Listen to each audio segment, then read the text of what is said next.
asalaamualeykum wa rahmatullahi wa barakaatuhu. bokki jullit yi, bokki taalibe yi, bokki waa Sénégal. waxoon naa ko daaw, dama koy waxaat ren. taxawaay rekk lañu laaj état. taxawaay kese lañu ko laaj, laajuñu ko leneen. laajuñu état mu def ay kéemaan. laajuñu état mu luxus. li mu yor ci ay moyens na ci wane taxawaayam ba mu mat sëkk. loolu mooy lan? mooy dëkk bu mel ni Touba ndox mi àgg na ci foo xam ne am na ci ay quartiers yoo xam ne fii may wax ak yow nii dañu inaccessible, kenn mënu faa dugg.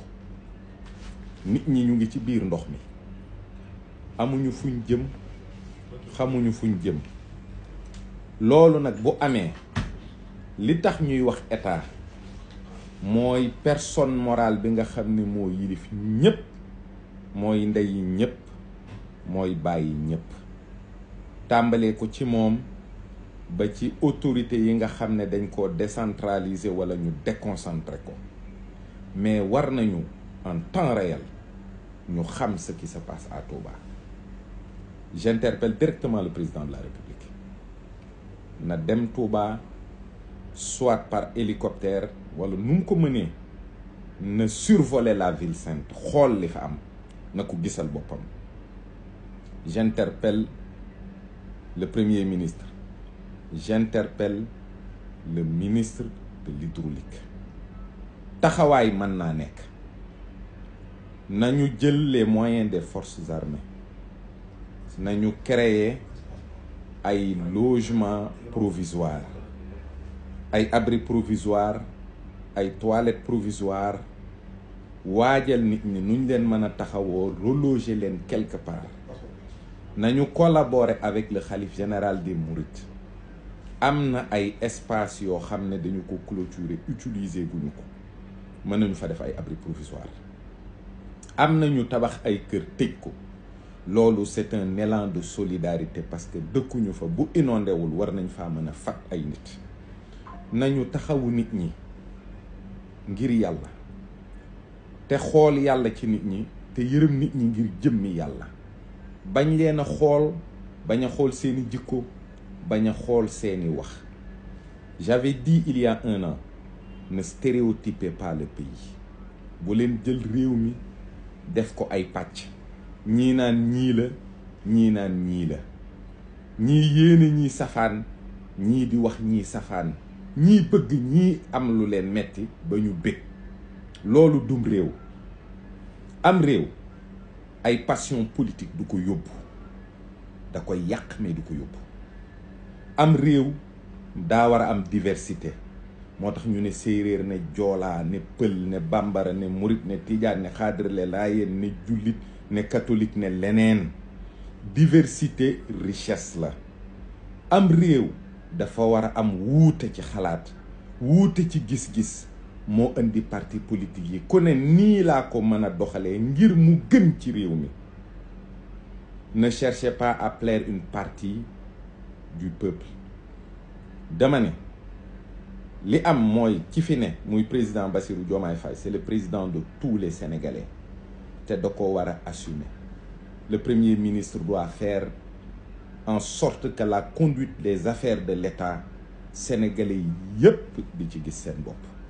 arrêtez de dire kii dafa bëgg diw wala kii dafa bañ diw parce que diw mii diw la àndaloon ak diw ànd. non, Sénégal moo nekk en état d'urgence. nit ñaa ngi ci problème yu méttee, te am na ci ñoo xam ne xamuñu fu carte électeur di jaayee ci àddina, wala fuñ koy confectionner wala fuñ koy defaree. xale yooyu 10 ans lañ am, 12 ans, am na ci xale yu am 8 ans 7 ans 6 ans. dama ne nit ñaa ngi ci ndox mi te da leen di jural ay feebar. nit ñaa ngi ci ndox mi te dañuy xiif parce que duñu am lu ñu lekk, ndax duñu mën a liggéeyi, duñu fanaan ci jàmm. képp koo xam ne mën ngaa dimbali nit dans un élan de solidarité boo xam ne yàlla rekk a tax, noo ngi lay woo nga jóg ak li nga am ci ay moyens te mën ko def te yàlla rekk tax, te bañ ci xool kenn nag ku dul yàlla. nga def ko ngir jëmmi yàlla.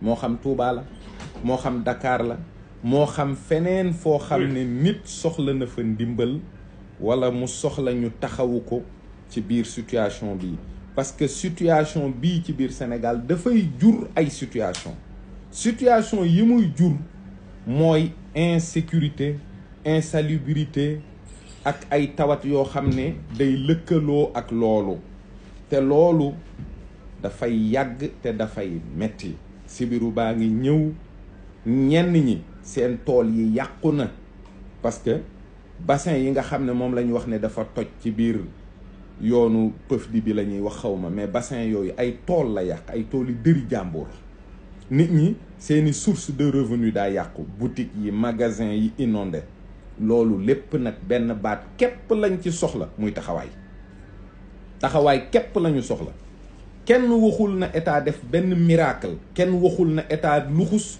wala nañu téye ndox mi parce que ndox mi wàcc xéewal la nit ñi dañu ko soxla mais ñun ñoo war a fexe ba bu asamaan si xiinee ndox mi wàcc ñu xam ne ndox mi dinañu ko récupérer dans de très bonnes conditions defaat ci leneen loolu nag du plan d'urgence bu ñuy wax ne nañ ko def ren wala déwén loolu daa laaj énormément de moyens une très grande volonté politique te loolu la koy def ab liggéey la ak xaalis bu bari ak taxawaay bu bari boo xam ne kenn du ko politiser pour le bien de toute la nation pour le bien d'un contrée boo xam ne mi ngi ci biir nation bi te am ci solo lool muy la ville sainte de Touba ak yeneen dëkk yi loolu kenn du ko politiquer assainissement Touba kenn du ko politiquer kenn du ko xool ne yàlla na ci ñi am jafe-jafe pour ñiy échouer wala ñiy nàngam génn leen ci yii ngeen nekk génn leen ci stéréotype yi ngeen ne ak carcan yi ngeen tëj seen bopp di réfléchir comme des ennemis di wax yoo xam ne ay nit yu bokk am réew bëgg réew ma dem duñ ko waxee duñ ko jëfee foofu rek lañ ci mën a yem nag ñu ngi leen di ñaan ngeen def ci taxawaay bi ngeen ci war a def dans un cadre boo xam ne lépp ci urgence lañ koy defee ndax dara lu mën a xaar nekkul ci mbir yi salaamaaleykum wa rahmatullahi wa barakatu